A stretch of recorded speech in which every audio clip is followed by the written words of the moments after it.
Hello, my name's Richard Boramiuk and welcome to the Dusk Till Dawn competitor briefing. I'm going to take you through some information about the Dusk Till Dawn events which take place on October the 31st this year. First of all, let's just say welcome to everyone welcome back to everyone who's done our event before, and welcome to those who haven't done any of our events before. Quite a few of our events are listed on here. Some of you are probably already taking part in some of these events next year. And we also operate the Race Drone website, which tracks people who are going around these events. You have the opportunity to use that on Dusk Till Dawn, should you wish. Anyway, let me now move on. So welcome to everyone. If you've done the event before, if you haven't, there's competitors from all over the UK, Ireland. We've got people coming from abroad to do the event as well, and a special welcome to those in the armed forces who are doing the event. We started this event 4 years ago, and we organised it at night because it was a novel way to draw attention to the dangers of malignant melanoma, which is a particularly aggressive form of skin cancer, which one of the causes of which can be from exposure to the sun. So we thought we'd organise an event at night to raise awareness of that and to encourage runners to put on sun cream when they're out and cover up as well, because we don't want any of you getting this particularly unpleasant form of skin cancer. All of the money which Dusk Till Dawn raises goes to Macmillan Cancer Support, and that has always been the case every year that the event has taken place. Final note on here is that for those doing the marathon, or more likely the ultra marathon, breakfast will be served from 6 AM in the morning. There'll be some bacon and egg sandwiches, something along those lines, and there's also vegetarian options as well. For those who are doing the marathon and the half marathon, you will probably be finishing much earlier than that, so we'll give you some food too, not breakfast. It'll be some cheese and onion or meat pasties with some tea, coffee and things like that, and that will be served throughout the evening. Of course, you're welcome to stay for breakfast in the morning if you want to, but I'd imagine most of you guys will be wanting to head home and get some sleep. Right, next thing to say regards safety. We have a team of paramedics who come to all of our events called Ultra Medics, and they will be looking after you. They will come out to you if you've got any injuries. They will also be based at HQ or perhaps at some remote checkpoints as well. If you have any difficulties on the course, their telephone number is on the printed map, which you will be given on the night to help you. Okay, safety. Accidents, as I've just mentioned, call for help. If you're scared about cows, you are scared of going through fields with cows on, I should say, then you are able, if you wish, to choose an alternative route around and rejoin the route later. We do write to the farms and ask them to move the cows. Of course, the farmers are under no obligation to do that. Some do and some don't. There are not many cows on the course anyway. Maybe a couple of fields, that would be it.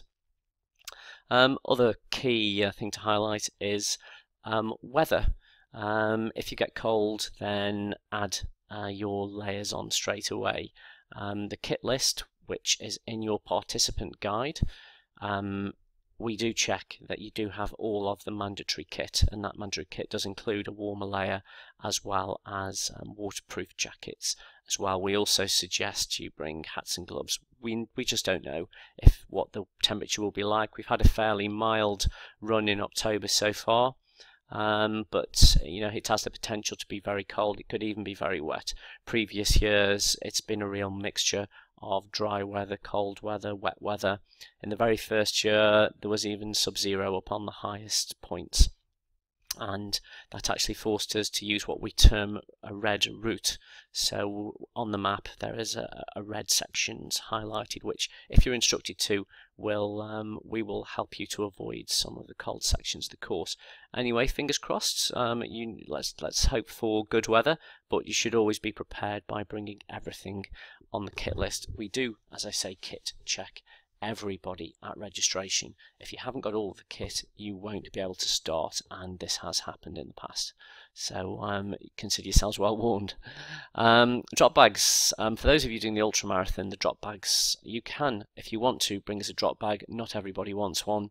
The checkpoints are very well appointed with food and drink, juice, Pepsi, snack food, nuts, crisps, cake, biscuits, flapjacks, fruit, all sorts of things like that. So drop bags are not really essential, but if you're particularly keen on having one, then you can bring one marked up for CP9. Bear in mind that if you do bring a drop bag, you'll have to wait for it to be returned and when that checkpoint closes. So we're not going to be able to send stuff back to you if you leave it behind. Lost. If you get lost, then you can obviously call us for help if needed, but we can't realistically give blow by blow a route description or directions to all of the participants. So you should be using the route markers. The course is fully marked for those doing the half marathon and the marathon. There is only sporadic marking after mile 18, as is always been the case, so the ultra runners will be expected to do some navigation themselves using what is an excellent written route description and also using the supplied map. Everyone must bring a copy of the written route description, even if you're doing the half marathon or marathon course, just in case we have an issue with someone removing or moving any markers. So it's always wise to keep a copy of those handy, and indeed it is the mandatory kit, having a copy of that written route description with you. So if you do get lost, try and help yourself, ask people locally, or obviously call us if you're very, very stuck. But bear in mind, you may not always have a mobile telephone signal. We may not always have a mobile phone signal, so you can't necessarily rely on us to give you directions around the course. You should be able to help yourself if for some reason you go off the route and get lost. Don't retire without informing us, otherwise we'll have to dispatch rescue services, mountain rescue, police, all sorts would have to be involved. So you must retire at a checkpoint, and you must expect to wait for that checkpoint to close, because we won't be able to just send people out to act as a taxi service for anyone who's retiring. Our priority is to make sure that you are somewhere warm and dry, which is usually within a checkpoint or within a car which is based at the checkpoint, and beyond that we will transport you back when we are able to, which will invariably be when that checkpoint closes. So part of your kit list asks you to bring high-vis clothes or a jacket or reflective strips, so do make sure you bring those with you, and you obviously need your head torch as well, and your changes of batteries. If you put your head torch on full power, then it will get through a couple, even 4 sets of batteries, depending on which head torch you use. Finally, stick to the event route. There's not a great deal of value to us putting all our effort into creating a course and trying to keep you safely on it if you try and create your own shortcuts, because if you get lost, we're not going to be able to find you. So please stick to the event route. Route markings. You'll find a selection of route markings on the course. For the most part, the route markings will be these, which are surveyor's flags. We are going to be putting highly reflective tape on each side of these surveyor flags. So look out for these as you're going round around the course. As I say, the half and the marathon, you'll find those throughout the whole course. Ultra, you'll find a few of these, but not really very many. Beyond that, when you get to a self-clip location, these are unmanned checkpoints applicable on the marathon and also on the ultra course. There's these orange and white kites, and attached to those kites will be a little red punch like this, like a stapler, and you need to punch this very hard into the little control card which you'll be given along with your race number at registration, and that proves to us that you have been to this self-clip location and traversed the route properly. If you come back with one or more of those punches missing, we don't disqualify you, but we do drop your results to the bottom of the table, in fairness to everyone who did correctly find and punch all of those checkpoints. We don't make these difficult to find. They are are very obvious on the route, so you shouldn't have any difficulty punching all of these for those of you doing those courses. There may also be the odd little bit of red and white reflective tape on some of the stiles and things like that to bump into too. Finally, the other major section for those doing the ultra is you will, for quite a few miles, follow one section of the Limestone Way. So this is after you've been to the halfway point. You make your way into the village of Castleton, and then you go through an area called Cave Dale, which is quite a spectacular little ravine which winds its way up. And from that point onwards, for the next good few miles, if I remember rightly, it's about 10 miles, you're following the Limestone Way footpath. Very critically, you do leave the Limestone Way footpath after these, about 10 miles. So do be careful to turn off it. But for the most part, after Castleton Village, for 10 miles, you'll be looking for these signs to follow, bearing in mind that this section for the ultra runners is not necessarily marked. Okay, so now let me drop back onto the map. This is a copy of the map which you will be getting on the night. It comes on an A3 sheet of paper. It is laminated on both sides, and it is a double-sided map. So the southern half, the north half of the route is on one side, and because we couldn't quite fit the southern half on, there's quite a large overlap, but just the very bottom of the route is on there as well. Also quite a lot of the northern half too. So the map which you'll be given, which as I say supplements the route marking, has this key on it. So these are the lines which you can see on the map: green, blue, pink and red, referring to the ultra, the half, the marathon and the poor weather route. The red circles are manned checkpoints and the blue circles are unmanned. Then these little numbers in squares are references to the route description. If I go and find the route description, in fact that was it. And find it again, where was it? Okay, the route description is here. You need to print out a copy of this and bring it with you, and this will act as an effective backup for those doing all of the courses, and also be one of the primary sources of navigation for those doing the ultra after mile 18. So here, for example, you can see paragraph numbers. So number 1, from the start, go along Green Lane, go along for half a mile. This refers directly to this here. So let me now zoom into a little bit closer, and hopefully here you should see number 1. So that number 1 refers to that paragraph and would take you right the way through up to this point up here. The red numbers are for the ultramarathon, though they apply to all courses up to the point where the individual course is split away. The blue numbers are for the half marathon and the pink numbers are for the marathon course. So what I'm now going to do is take you through a description of the course with a few little hints and tips as I go. I'm going to take you through it in quite some detail, but do remember that you should, as long as you keep your eyes on the route description, keep your eyes out for the markers, then it should be relatively straightforward.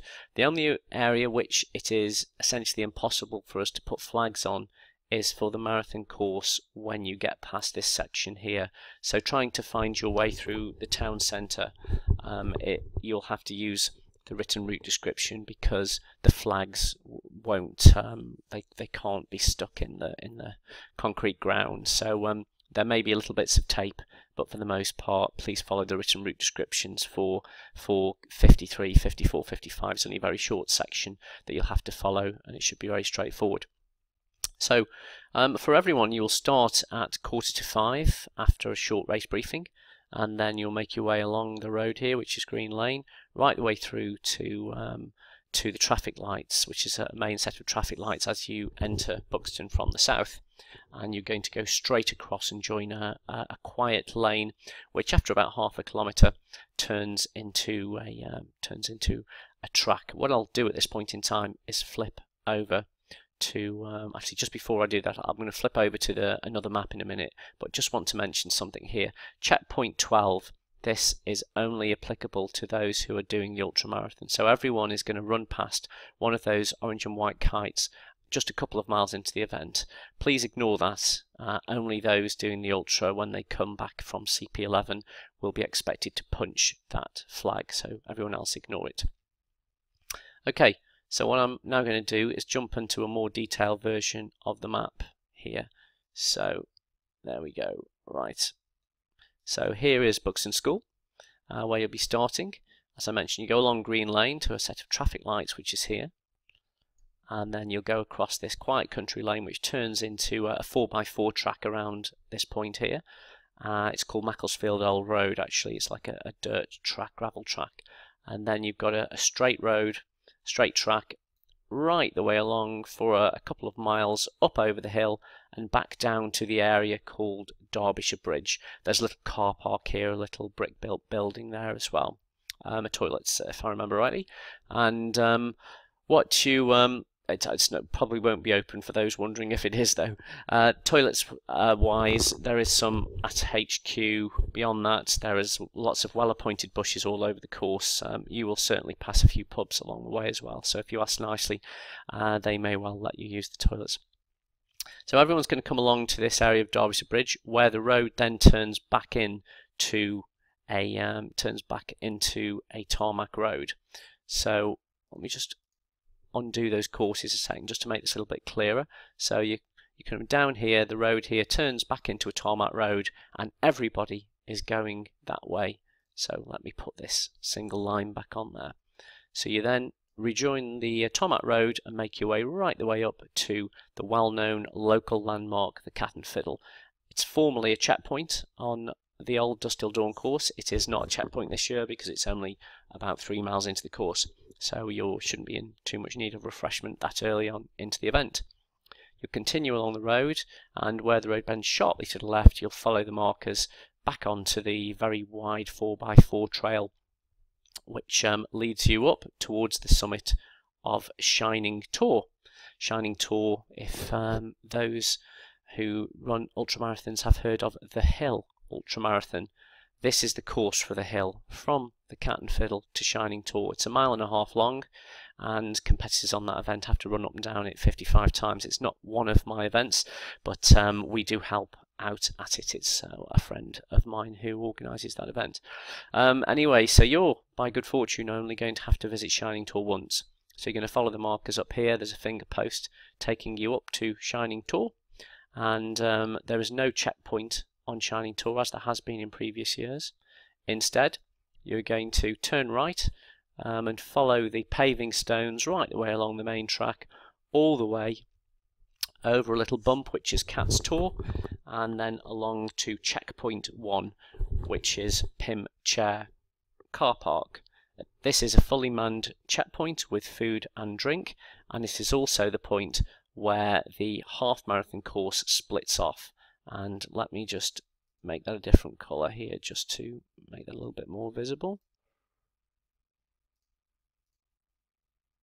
Okay, so the half marathon course is fully shown there. So everyone's on the same course up into Pimchair Car Park. The half marathon route then splits away at this point in time, and as you can see, goes right the way down the tarmac road to Irwood Reservoir, and then continues right the way back along through the Goyt Valley back to Derbyshire Bridge, where the half marathon rejoins the route you came out on, and you retrace your steps right the way back through to the traffic lights, and then back along to the school, where we'll give you some food and drink and a medal and our congratulations. For everybody else, let me turn off that one. You'll continue on from checkpoint 1, Pimchair Car Park, right the way down the track or the road. If you do use the road here, beware that it veers away, so you must cut back in to the footpath at this point in here.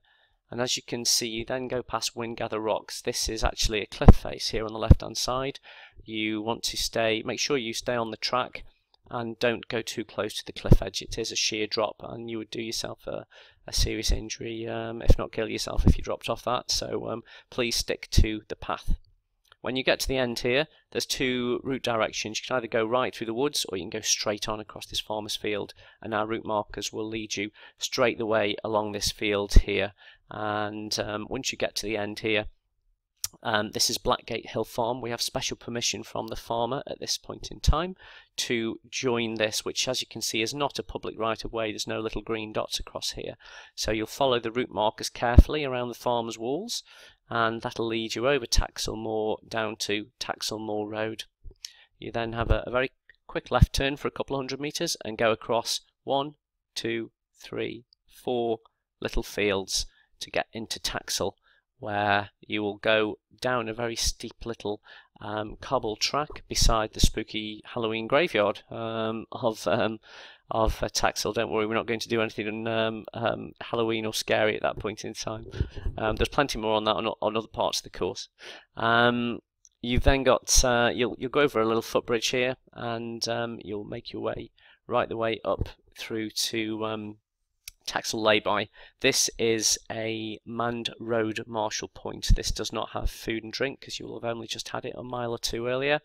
It is a manned section, a manned road point, just to check you've come down off one of the high sections of the course. So you'll be ticked off on a clipboard there. You'll then be directed across the road and onto this wide track, which will lead you past Shellcross Hall Farm and then into a little bit of a housing estate for a couple of 100 metres and off to a T-junction. When you get to a T-junction at this point in time, there's some little greenhouses and allotments. You'll go straight across and up a field to the very top here. At this point in time, we usually very carefully mark this, as we do with most of this sections of the course, because it's usually a little bit tricky. We may put a couple of glow sticks out, but more than likely the flags with the reflective tape will be sufficient to guide you through this section and down to down across the railway bridge and through to the South Clip number 3. Which is just here before you get to Tunstead Milton. Once you've clipped CP3, you'll then go straight up Milton Lane, which is it gets steeper and steeper as you get up to this point here. It is runnable, but for those of you who are storing your energy, might be an idea to take it easy from about this point here up in this point here, because it is pretty draining. It's actually a 1.5 mile solid climb from that point to South Clip point here. So once you've gone up over the bump, which is Eccles Pike, you're not actually going onto the pike itself. You start heading down the road, and just by Lydgate Farm, just before it actually, there's a left turn here, very clearly defined left turn where the South Clip checkpoint will be. You turn left there, and very soon after you turn right, head down this wide track straight over the road, and then you join this road down here to which heads down into Leaden Knoll. There's a couple of pubs on this junction here. There's one there and there's one pub there. You do make sure you'll be forking to the left at that point in time, and then you'll head down this, back up a hill, and you'll turn right, and then you'll come to the a rail bridge crossing just at this section here. You're going to go over the rail bridge through a little park and then turn left and head up to the manned checkpoint 5. This is a mean old climb. It was very tough when it used to be at mile 39. It's probably not going to feel much easier, even though it's much earlier in the course this time. So it's about mile 12, I think, here, mile 13. So mile 14. There we go. So this is another manned checkpoint, which we refer to as Kraken Edge. And once you've gone through Kraken Edge, you're then going to go through on this trail which runs just below the edge. Be very careful to follow the trail markers through here. We very carefully mark this section to avoid some eroded path, and then you take a very almost unexpected, very sharp turn off. I think I've got a little picture of that if I do. Okay, so checkpoint 5 would have been over here. You're then running along Kraken Edge footpath, and then you'll see some markers which tell you to very suddenly leave what is the main path going that way, and you do a zig, a zag and a down, literally in 2 moves. Zig, zag, and then straight down to the road. This should all be fully marked, as we always mark this section, even in previous years when on the Ultra this part wasn't marked. We didn't advertise it as marked. This is usually a marked section anyway, because it's a little bit tricky to find that turnoff. So you'll make your way down, and ultimately you'll end up coming past this rusty plough, which you'll see a little bit later after the Lamb Inn pub. Let me for now go back to the map.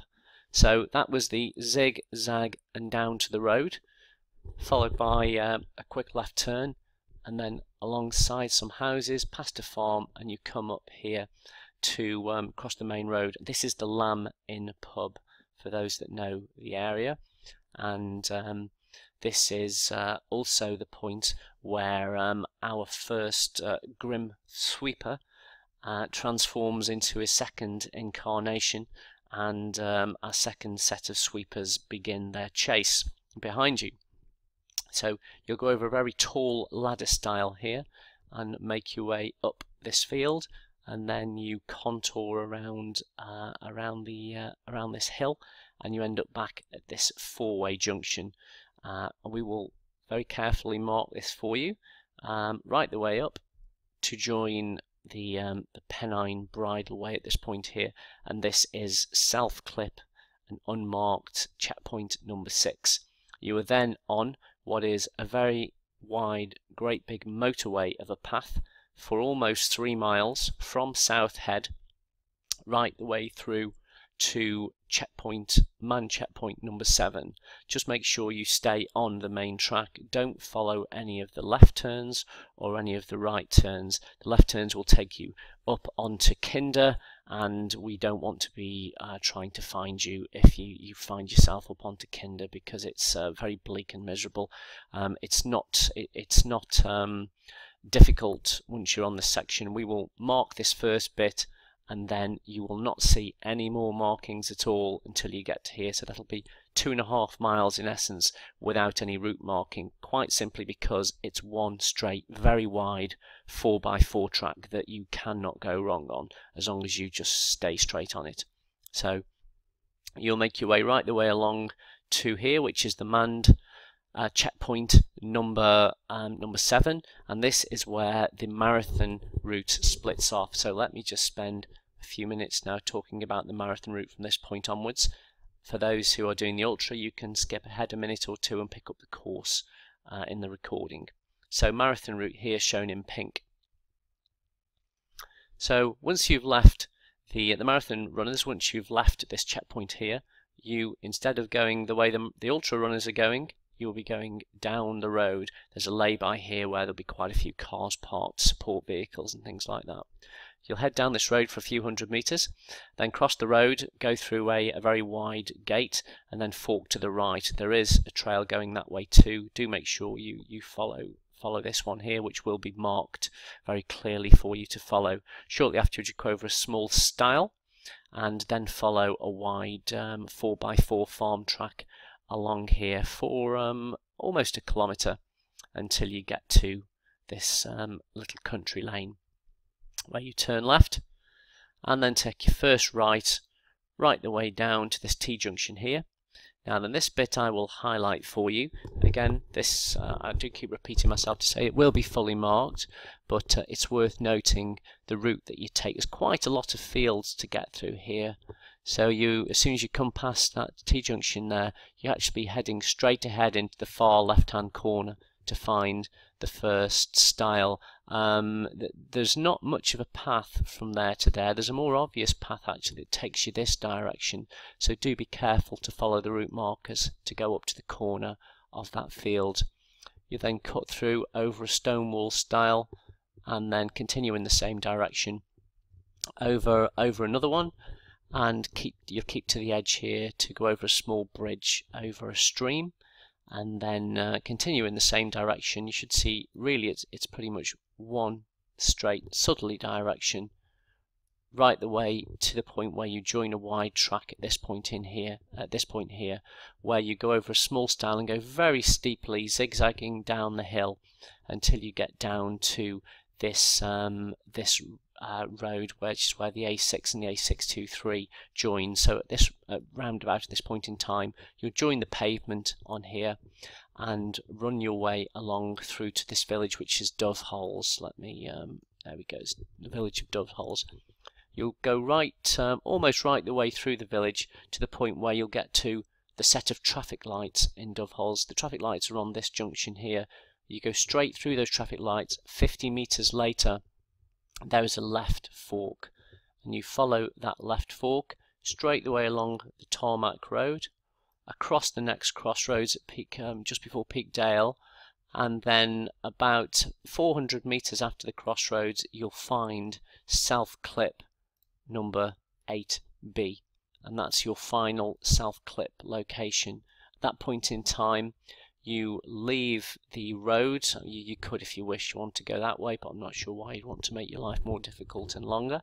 You go diagonally straight away across this huge field. It's worth remembering the shape of that field. It's a funky little shape there, and you're heading again for the complete opposite corner. Same again, opposite corner, where you pick up a nice grassy trail that leads you round to the road here. As soon as you join the road, you turn right, then almost immediately turn left. It doesn't look like a left turn, but actually, because that's actually the main road, but this is actually a left turn. So you turn off that, go along the road for just over half a kilometre, where you have the option then of sticking right the way along the road or shortcutting through a wide trail that goes through the golf course. It's up to you which way you want to go at that point in time. They will all lead you to this point in here. From here, marathon runners, do make sure you're following your route description carefully, because you won't find any flags as such in this section, because it's very difficult to plant flags in concrete. So follow your way down through this through the town centre, over the little mini roundabout. This is the town centre here, so you'll actually very briefly head into the town centre before turning left just before the shops, going right the way up to a T-junction and turning right, going straight the way across, and you will then find yourself on the main road, the main High Street road, where you'll go along and turn right just before a pub here. And then you follow that to the end, and you go across at this kind of T-junction into College Road, where you'll find yourself back at the school, and we will give you some food too. Okay, let me skip back now to the ultramarathon. So from this point onwards, there are far fewer markers for the ultra runners. There are certainly no markers on this section at all. It is just one path. However, there is a bit of a gotcha at this point in time here. Right here, there is a path fork. It's seemingly more obvious to go that way, but do stick with the stone wall to the right. Follow the route description carefully, and that's the only possible mistake you could make on there. If you find yourself going downhill before you've got to the top, then you've made an error. So basically make sure you keep on going in a straight line, climbing until you get to the summit of Lord's Seat. There's a very small insignificant stone cairn, pile of stones there, which you probably won't even see. You'll then carry on running down the same trail, and just as a stone wall ends, you can take a little right fork, which is better ground, and you make your way down to the road. You go straight the way across the road, a little bit to the left, and then make your way onto the main footpath. It's a very well-worn tourist route up onto the summit of Mam Tor. Make sure you stay on the paving stones. Do not venture off to the right. There's a very steep cliff here, which we don't want you anywhere near, so stay on the stones. And you're going to run right the way along what is an awesome ridge from Mam Tor through to Loose Hill. For those who've done Dusk Till Dawn in the past, normally you get as far as Hollins Cross and you then head down into Castleton. You're not doing that this year. This is different. You're staying right the way along this route.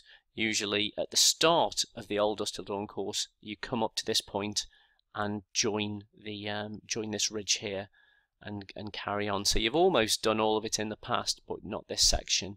Instead, everyone is going up to Mantor, and you're staying on that ridge right the way through till you get to Lord's Seat, or you'll get to a South Clip checkpoint, which is just before, not Lord's Seat, we'll get to Loose Hill.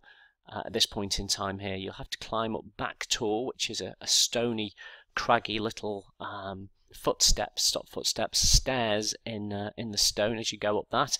Then continue your way, and you'll find the South Clip checkpoint a couple of 100 meters before the summit of Loose Hill. And then when you're on the summit of Loose Hill, you will run right the way down on the main track. You'll go over the first stile once you've reached the bottom of that initial descent. Over a stile, and immediately afterwards there's another little stile here on your side, which again, all this will this section we do try and help you out with a few markers, so you should find that this section there's some little bits of tape to help you. So you're going to go right the way on this path past Loose Hill Farm. Last year you went this way down, so this is a different route because it's a different location we're going to.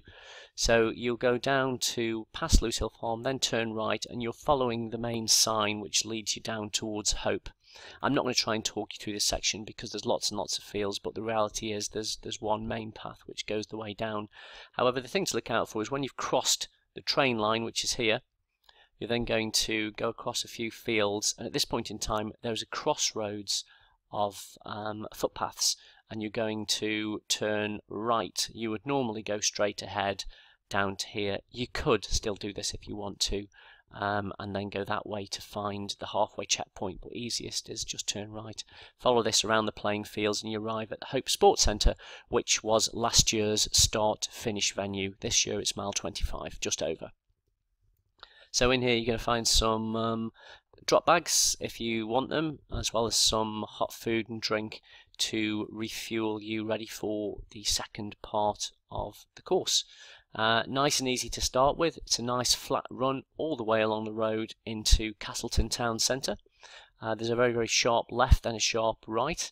Do make sure you go straight ahead at this point in time. You're going into Cavedale, which is this point here, and earlier I mentioned the Limestone Way. So from this point onwards you are on the Limestone Way footpath, and you'll make your way right the way along this. There is no marking in this section at all. There's nothing right the way until you get to here where we do put some marking. So just make sure you're following the Limestone Way all the way down, and then you'll join a tarmac lane by a house called the Cop.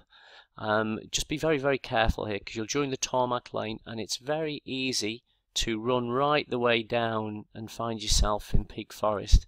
Don't do that. We do usually put some reflective tape here to make sure, or a flag probably, to make sure you don't carry on running on the road. You do in fact stay on the Limestone Way and get back on this trail, which very shortly afterwards leads you to the A623. It can be a fast and busy road, this one, but it's not going to be at the time of night you arrive there.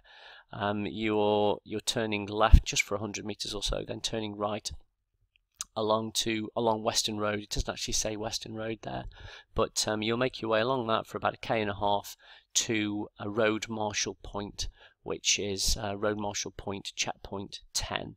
So they will log your passage as you go past, and that's also where the third incarnation of our Grim Sweepers take over at that point in time to continue to hunt you down.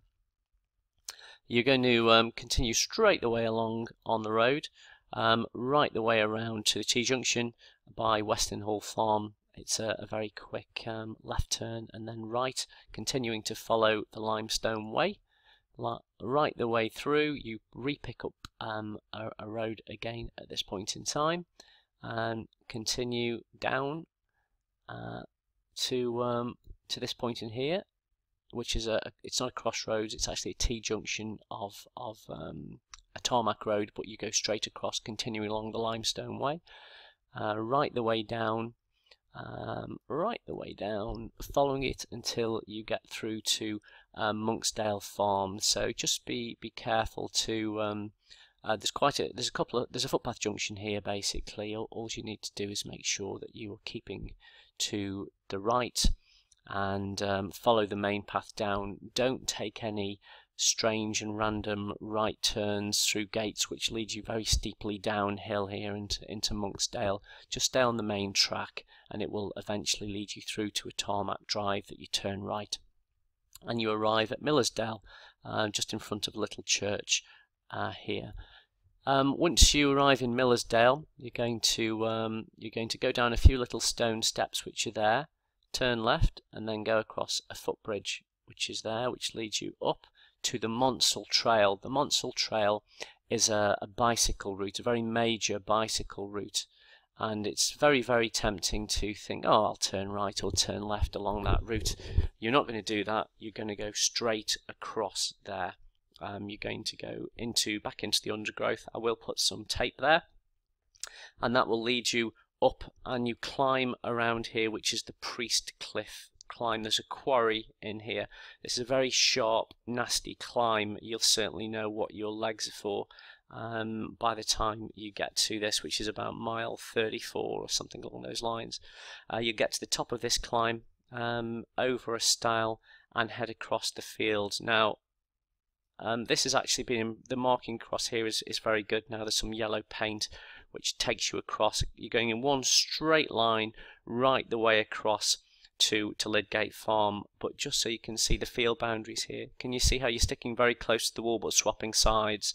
So it's the left hand side of the wall, then it flips over in the corner to the right hand side, then you're on the left hand side again, flips over, and then you go across, you start veering away from the stone wall itself, go diagonally across a few of these till you end up at these farms. You'll probably see some lights, in all honesty, so as long as you're heading towards those and you're following the markers, you won't really go far wrong. Once you emerge on the road, there is immediately a fork where you take the right fork and leads you across to this crossroads here.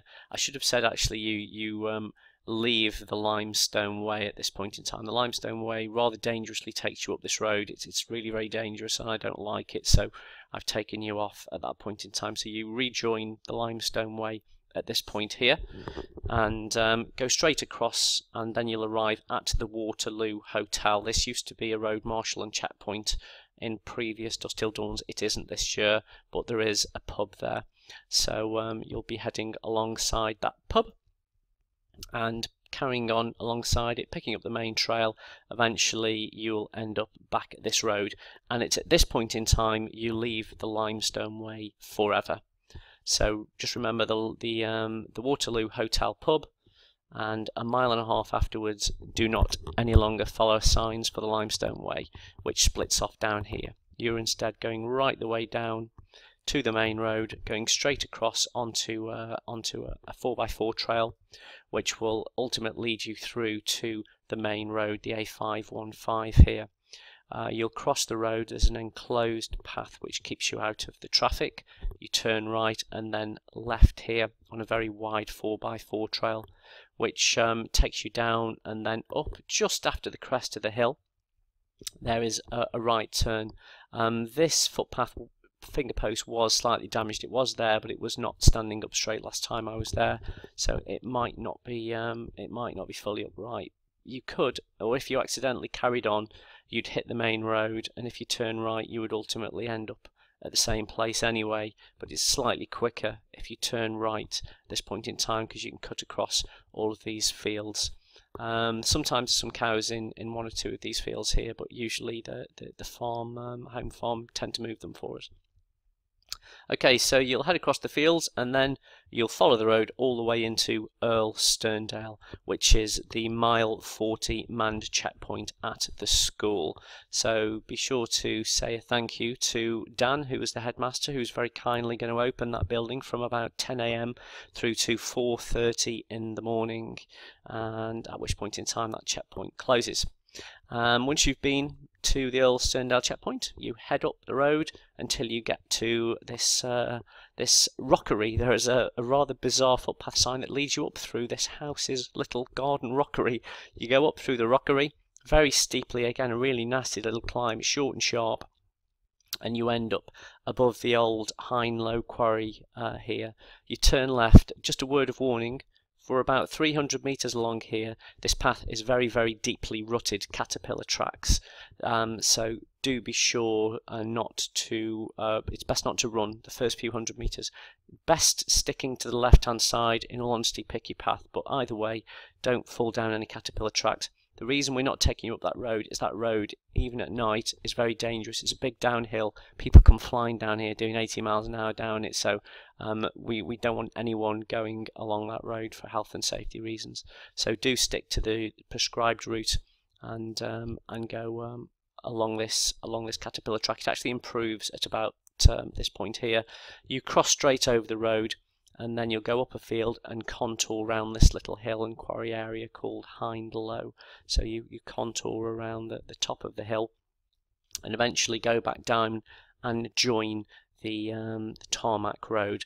Turn right. This tarmac road then takes you for about 2.5 kilometers right the way along. It goes up and down a little bit past High Edge Raceway. Depending on the time of the morning is, you might not even know that it is a speedway, a kind of raceway track, but it's a good indicator that you're near the place that you need to turn off. We usually mark this very, very well, just to lead you across what's a particularly dark field, which there's not a very easily defined path, so we usually put quite a few markers on this section here, turning you off this road. And you'll then follow this. You'll start to see some signs which say HSSE, explosion laboratory and things like that. This place conducts explosions and fire safety tests from time to time. So you'll be following some green and white sticks, which are the footpath markers, through this section, right the way down to joining a little tarmac lane. There's actually a bit of a crossroads at this point in time that you go straight across. You'll probably see some red and white tape or some green and white sticks leading you along here, and then about 50 meters after that crossroads there's a right turn that takes you through the woods down to a little gate. This used to be an old Dusk Till Dawn checkpoint. There is not one there this year. And then you can go across the meadow right the way alongside this stone wall and some trees here until you get to a fork in the path. You take the left fork, which leads you right the way through to Ladmanlow. There is actually a track there as well. Don't go that way, it heads towards people's houses, so keep right on the main track and it leads you through to Ladmanlow. Here you're going to turn left down to the main road and turn left on the A53 very briefly, and then turn right and climb right the way up this field to join the wide track. Takes you through a gate and down to the A54. And it's a busy road crossing, this one. You'll go across the A54 and then continue with a fence on your right hand side. The old Dusk Till Dawn route used to go that way, so be careful at that point in time that you're not going to do that. You're going to turn right across Axe Edge Moor, right the way across here to rejoin, and this is checkpoint 12.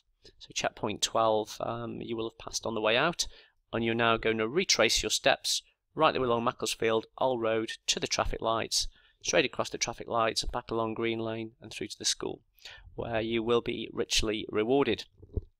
You must, I should just a reminder at this point in time, everyone I'm hoping has received and read this participant guide. You should have had this about 1 month ago. If you haven't for any reason, be sure to contact us and we will send you a copy, because it contains everything you need to get through, to find the event first of all, parking, some information about our sponsors, registration times, and also the mandatory kit, some recommended kit, information about drop bags, and of course critically all of the parts of the course, distances and the cut-off times. We rigorously enforce the cut-offs. If you miss that by a minute, you will be retired from the events.